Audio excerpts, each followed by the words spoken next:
નમસ્કાર મિત્રો, ફરી એકવાર સ્વાગત છે તમારો મારી ચેનલ પર। તો મિત્રો, આજે અમે લઈને આવી ગયા છીએ ગુજરાત અને આ દેશના એવા મોટા સમાચાર જે તમારે જાણવા ખૂબ જ જરૂરી છે। તેથી મિત્રો, વિડીયોમાં છેલ્લે સુધી બન્યા રહેજો। અને હા મિત્રો, જો તમે અમારી ચેનલ પર નવા છો તો ચેનલને સબસ્ક્રાઈબ જરૂરથી કરી દેજો, જેથી આવનારા બધા જ વિડીયો તમે સૌથી પહેલાં જોઈ શકો।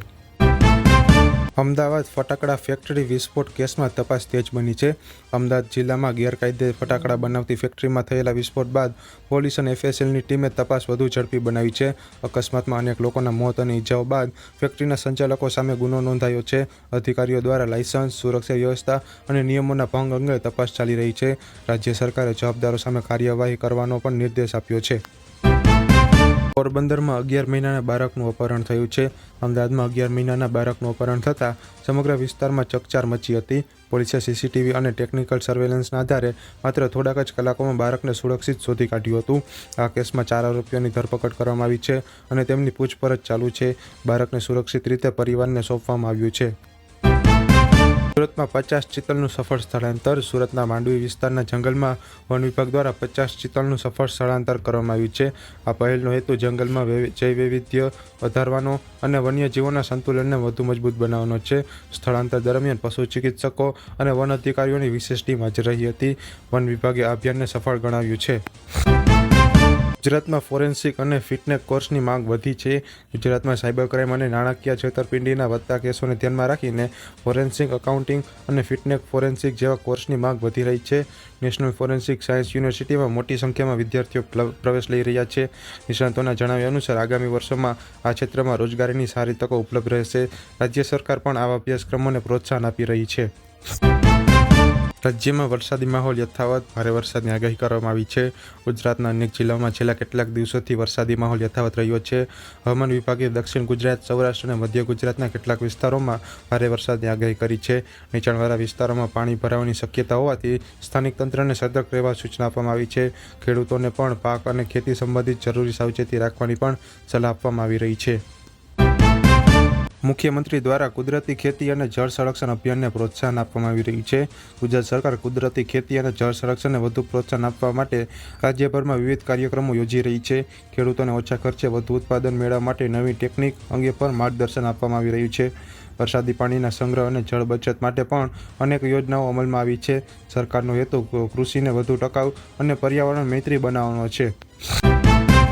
અમદાવાદમાં હૃદય સર્જરી અંગે રાષ્ટ્રીય કોન્ફરન્સ। અમદાવાદમાં દેશભરના જાણીતા હૃદયરોગ નિષ્ણાતોની હાજરીમાં રાષ્ટ્રીય કોન્ફરન્સ યોજાઈ હતી। કોન્ફરન્સ દરમિયાન હાર્ટ સર્જરીની નવી ટેકનોલોજી, આધુનિક સારવાર અને સંશોધન અંગે ચર્ચા કરવામાં આવી છે। ડોક્ટરોએ જટિલ સર્જરીના સફળ અનુભવ પણ રજૂ કર્યા છે। આ કાર્યક્રમથી રાજ્યના તબીબી ક્ષેત્રને નવી દિશા મળશે તેવી આશા વ્યક્ત કરવામાં આવી છે। ગુજરાતના વિદ્યાર્થીઓનું નીટ યુજીમાં શાનદાર પ્રદર્શન। નીટ યુજી પરીક્ષામાં ગુજરાતના વિદ્યાર્થીઓએ આ વર્ષે ઉત્તમ પરિણામ નોંધાવ્યું છે। અનેક વિદ્યાર્થીઓએ ઊંચી રેન્ક મેળવી રાજ્યનું ગૌરવ પણ વધાર્યું છે। સફળ વિદ્યાર્થીઓએ નિયમિત અભ્યાસ અને યોગ્ય માર્ગદર્શનને પોતાની સફળતાનું કારણ ગણાવ્યું છે। શિક્ષકો અને વાલીઓએ પણ વિદ્યાર્થીઓને અભિનંદન પાઠવ્યા છે। ધોળાવીરા સહિત હેરિટેજ ટુરિઝમને મળશે નવું વધુ પ્રોત્સાહન। ગુજરાત સરકાર રાજ્યના ઐતિહાસિક અને સાંસ્કૃતિક સ્થળોને વૈશ્વિક સ્તરે પ્રોત્સાહન આપવા નવી યોજનાઓ પર કામ કરી રહી છે। ધોળાવીરા, ચાંપાનેર અને અન્ય હેરિટેજ સ્થળોએ પ્રવાસીઓ માટે વધુ સુવિધાઓ વિકસાવવામાં આવશે। આ પહેલથી સ્થાનિક રોજગારી અને પર્યટન ઉદ્યોગને પણ મોટો લાભ મળશે। રાજ્યમાં દેશ વિદેશના પ્રવાસીઓની સંખ્યામાં વધારો થવાની પણ શક્યતા છે। વિરમગામ હાઈવે વિસ્તરણની કામગીરી આગળ વધી રહી છે। વિરમગામ વિસ્તારમાં હાઈવે વિસ્તરણ પ્રોજેક્ટની કામગીરી ઝડપથી આગળ વધી રહી છે। માર્ગ વિકાસ માટે જરૂરી જમીન સંપાદન અને અન્ય પ્રક્રિયાઓ પૂર્ણ કરવામાં આવી રહી છે। પ્રોજેક્ટ પૂર્ણ થયા બાદ વાહન વ્યવહાર વધુ સરળ બનશે અને મુસાફરોનો સમય ઘટશે। સરકારનું માનવું છે કે આ વિકાસ કાર્યથી વેપાર અને ઉદ્યોગને પણ ગતિ મળશે। ગુજરાતમાં વરસાદનું જોર યથાવત, અનેક જિલ્લાઓમાં હાઈ એલર્ટ આપવામાં આવ્યું છે। હવામાન વિભાગે ગુજરાતના અનેક જિલ્લાઓમાં આગામી 24 કલાક દરમિયાન ભારે વરસાદની આગાહી કરી છે। દક્ષિણ ગુજરાત, સૌરાષ્ટ્ર અને મધ્ય ગુજરાતના કેટલાક વિસ્તારોમાં ગાજવીજ સાથે વરસાદ પડી શકે છે। નીચાણવાળા વિસ્તારોમાં પાણી ભરાવાની સ્થિતિ સર્જાઈ શકે તેવી હોવાથી સ્થાનિક તંત્રને સતર્ક રહેવા સૂચના આપવામાં આવી છે। નાગરિકોને પણ બિનજરૂરી મુસાફરી ટાળવા અને સાવચેતી રાખવા અપીલ કરવામાં આવી છે। કૃષિ અને પાણી સંરક્ષણ માટે રાજ્ય સરકારની નવી પહેલ. રાજ્ય સરકાર દ્વારા ખેડૂતોને પાણી બચત આધારિત ખેતી પદ્ધતિ અપનાવવા પ્રોત્સાહન આપવામાં આવ્યું છે. ડ્રીપ સિંચાઈ, સ્પ્રિંકલર અને વરસાદી પાણીના સંગ્રહ જેવી યોજનાઓને વધુ વેગ આપવામાં આવ્યો છે. કૃષિ વિભાગ દ્વારા ગામડાઓમાં જાગૃતિ કાર્યક્રમો યોજાઈ રહ્યા છે. આ પહેલનો હેતુ પાણીની બચત સાથે ખેડૂતોની આવકમાં વધારો કરવાનો છે. ગુજરાતમાં નવા ઔદ્યોગિક રોકાણથી રોજગારી વધશે. ગુજરાતમાં નવા ઔદ્યોગિક રોકાણને આકર્ષવા રાજ્ય સરકાર સતત પ્રયાસ કરી રહી છે. વિવિધ ઉદ્યોગ જૂથો સાથે રોકાણ અંગે ચર્ચાઓ ચાલી રહી છે. નવા પ્રોજેક્ટ શરૂ થતાં હજારો યુવાનોને રોજગારીની તકો મળશે તેવી આશા છે. રાજ્યના ઔદ્યોગિક વિકાસને વધુ મજબૂત બનાવવા માટે સરકાર દ્વારા જરૂરી સુવિધાઓ ઉપલબ્ધ કરવામાં આવી રહી છે. ઉચ્ચ શિક્ષણ ક્ષેત્રે નવા કોર્સ શરૂ કરવાની તૈયારીઓ તેજ બની છે. ગુજરાતની વિવિધ યુનિવર્સિટીઓમાં નવી ટેકનોલોજી અને સ્કિલ આધારિત કોર્સ શરૂ કરવાની તૈયારીઓ ચાલી રહી છે. વિદ્યાર્થીઓને ઉદ્યોગોની જરૂરિયાત મુજબનું શિક્ષણ મળી રહે તે માટે નવા અભ્યાસક્રમ તૈયાર કરવામાં આવી રહ્યા છે. સંશોધન અને ઇનોવેશનને પણ વિશેષ પ્રોત્સાહન આપવામાં આવશે. આ પહેલથી વિદ્યાર્થીઓને ભવિષ્યમાં વધુ સારી કારકિર્દીની તકો પણ મળશે. રાજ્યમાં કાયદો અને વ્યવસ્થા વધુ મજબૂત બનાવવા વિશેષ ડ્રાઈવ ચાલી રહી છે. ગુજરાત પોલીસ દ્વારા રાજ્યભરમાં કાયદો અને વ્યવસ્થા જાળવવા માટે વિશેષ ચેકિંગ અભિયાન શરૂ કરવામાં આવ્યું છે. સંવેદનશીલ વિસ્તારોમાં પેટ્રોલિંગ વધારવામાં આવ્યું છે અને શંકાસ્પદ પ્રવૃત્તિઓ પર નજર રાખવામાં આવી રહી છે. ટ્રાફિક નિયમોના પાલન માટે પણ વિશેષ કાર્યવાહી હાથ ધરાઈ છે. પોલીસ વિભાગે નાગરિકોને શાંતિ અને સુરક્ષા જાળવવામાં સહયોગ આપવા અપીલ કરી છે. અમિત શાહે પશ્ચિમ બંગાળમાં અમૂલના નવા ડેરી પ્રોજેક્ટનું શિલાન્યાસ કર્યું છે. કેન્દ્રીય ગૃહમંત્રી અમિત શાહે પશ્ચિમ બંગાળમાં અમૂલના નવા ડેરી પ્રોજેક્ટનું શિલાન્યાસ કર્યું છે. આ પ્રોજેક્ટથી રાજ્યના હજારો દૂધ ઉત્પાદકો ખેડૂતોને સીધો લાભ મળશે અને દૂધ ઉત્પાદન તથા રોજગારીમાં વધારો થવાની આશા છે. કાર્યક્રમ દરમિયાન સહકારી ક્ષેત્રને વધુ મજબૂત બનાવવાની જરૂરિયાત પર ભાર મૂકવામાં આવ્યો છે. સરકારનું માનવું છે કે આ પહેલથી ડેરી ઉદ્યોગને નવી ગતિ મળશે. દેશના અનેક રાજ્યોમાં ભારે વરસાદનું એલર્ટ જાહેર કરવામાં આવ્યું છે. ભારતીય હવામાન વિભાગે મહારાષ્ટ્ર, ગુજરાત, રાજસ્થાન, ઓડિશા, આસામ અને પશ્ચિમ બંગાળ સહિત અનેક રાજ્યોમાં ભારે વરસાદની આગાહી કરી છે. કેટલાક વિસ્તારોમાં ગાજવીજ અને તેજ પવન સાથે વરસાદ પડી શકે છે. નદી કાંઠાના વિસ્તારોમાં રહેતા લોકોને સતર્ક રહેવાની પણ સલાહ આપવામાં આવી છે. રાજ્ય સરકારો અને આપત્તિ વ્યવસ્થાપન વિભાગને પણ તૈયાર રહેવા સૂચના આપવામાં આવી છે. જૂનમાં ભારતની વેપાર ખાતમાં વધારો થયો છે. જૂન મહિનામાં ભારતની આયાત નિકાસ કરતાં વધુ રહેતા વેપાર ખાતમાં વધારો નોંધાયો છે. ક્રૂડ ઓઇલ, સોનું અને અન્ય વસ્તુઓની આયાત વધવાના કારણે આ સ્થિતિ સર્જાઈ હોવાનું માનવામાં આવી રહ્યું છે. સરકાર વેપાર સંતુલન સુધારવા માટે નિકાસ વધારવાના પ્રયાસો કરી રહી છે. અર્થશાસ્ત્રીઓનું માનવું છે કે આગામી મહિનામાં વૈશ્વિક બજારની સ્થિતિ પણ મહત્વપૂર્ણ રહેશે. દેશભરમાં હેરિટેજ ટુરિઝમને પ્રોત્સાહન. કેન્દ્ર સરકાર દ્વારા ભારતના ઐતિહાસિક અને સાંસ્કૃતિક સ્થળોને વધુ વિકસાવવા માટે નવી યોજનાઓ અમલમાં મુકાઈ રહી છે. પ્રવાસીઓને આધુનિક સુવિધાઓ ઉપલબ્ધ કરાવવા અને સ્થાનિક અર્થતંત્રને વધુ મજબૂત બનાવવા પર ભાર આપવામાં આવી રહ્યો છે. વિવિધ રાજ્યોના હેરિટેજ સ્થળોને આંતરરાષ્ટ્રીય સ્તરે પ્રચારિત કરવાની પણ યોજના છે. આ પહેલથી પ્રવાસન ઉદ્યોગને મોટો ફાયદો થવાની પણ આશા છે. લોજિસ્ટિક અને ટ્રાન્સપોર્ટ ક્ષેત્રમાં કુશળ ડ્રાઈવરોની અછત સર્જાઈ છે.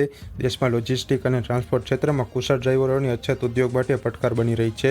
નિષ્ણાતોના જણાવ્યા અનુસાર વધતા માલ પરિવહનની જરૂરિયાતને પહોંચી વળવા વધુ તાલીમબદ્ધ ડ્રાઈવરોની જરૂર છે. સરકાર અને ખાનગી સંસ્થાઓ દ્વારા સ્કિલ ડેવલપમેન્ટ કાર્યક્રમો ચલાવવામાં આવી રહ્યા છે. આ ક્ષેત્રમાં રોજગારીની સારી તકો પણ ઉપલબ્ધ હોવાનું જણાવ્યું છે. દેશભરમાં ચોમાસું સક્રિય બનતા અનેક નદીઓમાં જળસ્તર વધ્યું છે. દેશના મોટાભાગના રાજ્યોમાં ચોમાસું સંપૂર્ણ રીતે સક્રિય બન્યું છે. સતત વરસાદને કારણે અનેક નદીઓના જળસ્તરમાં વધારો નોંધાયો છે અને કેટલાક નીચાણવાળા વિસ્તારોમાં પાણી ભરાવાની સ્થિતિ પણ સર્જાઈ છે. રાજ્ય સરકારોએ બચાવ દળોને એલર્ટ પર રાખ્યા છે અને લોકોને નદી તથા ડેમ નજીક ન જવાની અપીલ કરી છે. હવામાન વિભાગે આગામી દિવસોમાં પણ ભારે વરસાદની શક્યતા વ્યક્ત કરી છે. કૃષિ ક્ષેત્રે પાણી બચત અને કુદરતી ખેતી પર સરકારનો ભાર. કેન્દ્ર સરકાર ખેડૂતોને પાણી બચત આધારિત ખેતી અને કુદરતી ખેતી અપનાવવા માટે પ્રોત્સાહિત કરી રહી છે. વિવિધ યોજનાઓ હેઠળ ડ્રીપ સિંચાઈ, માઇક્રો ઇરિગેશન અને જૈવિક ખાતરોના ઉપયોગને પ્રાધાન્ય આપવામાં આવ્યું છે. કૃષિ નિષ્ણાતો ખેડૂતોને તાલીમ અને માર્ગદર્શન આપી રહ્યા છે. આ પહેલથી ઉત્પાદન ખર્ચ ઘટાડવા અને ખેડૂતોની આવક વધારવાનો હેતુ છે. દેશભરમાં ઇન્ફ્રાસ્ટ્રક્ચર વિકાસના નવા પ્રોજેક્ટ ઝડપથી પૂર્ણ થઈ રહ્યા છે. કેન્દ્ર સરકાર દ્વારા માર્ગ, રેલવે, બંદરો અને એરપોર્ટ સહિતના અનેક મોટા ઇન્ફ્રાસ્ટ્રક્ચર પ્રોજેક્ટ પર ઝડપથી કામ ચાલી રહ્યું છે. આ પ્રોજેક્ટ પૂર્ણ થતાં વેપાર, પરિવહન અને રોજગારીને નવી ગતિ મળશે. વિવિધ રાજ્યોમાં નવા ઔદ્યોગિક કોરિડોરો અને હાઈવેના વિકાસને પણ વેગ આપવામાં આવી રહ્યો છે. સરકારનું કહેવું છે કે આ વિકાસથી દેશની અર્થવ્યવસ્થાને લાંબા ગાળે ફાયદો થશે. ઉચ્ચ શિક્ષણ અને સ્કિલ ડેવલપમેન્ટને મળશે વધુ પ્રોત્સાહન. દેશની યુનિવર્સિટીઓ અને ટેકનિકલ સંસ્થાઓમાં ઉદ્યોગોને અનુરૂપ નવા અભ્યાસક્રમો શરૂ કરવાની તૈયારીઓ ચાલી રહી છે.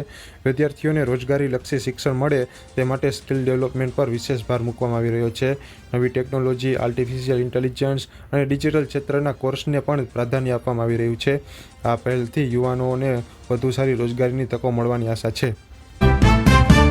દેશભરમાં સુરક્ષા એજન્સીઓ હાઈ એલર્ટ પર છે. દેશના મહત્વના શહેરો અને જાહેર સ્થળોએ સુરક્ષા વ્યવસ્થા વધુ કડક બનાવવામાં આવી રહી છે.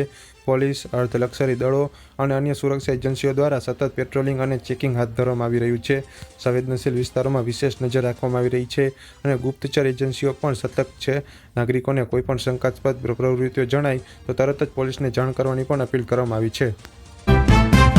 તો મિત્રો, આ હતા આજના ગુજરાતની સાથે આખા દેશના સૌથી મોટા અને મહત્ત્વના સમાચાર જે તમારે જાણવા ખૂબ જ જરૂરી હતા. જો મિત્રો તમને અમારો વિડીયો ગમ્યો હોય તો વિડીયોને લાઇક કરીને ચેનલને સબસ્ક્રાઈબ જરૂરથી કરી દેજો, જેથી આવનારા બધા વિડીયો તમે સૌથી પહેલાં જોઈ શકો. અને અમને કોમેન્ટ કરીને જણાવજો કે તમને સૌથી મહત્ત્વના સમાચાર ક્યાં લાગ્યા. મળીએ મિત્રો આવા જ એક નવા વિડીયો સાથે. ત્યાં સુધી જય હિન્દ, જય ગરવી ગુજરાત.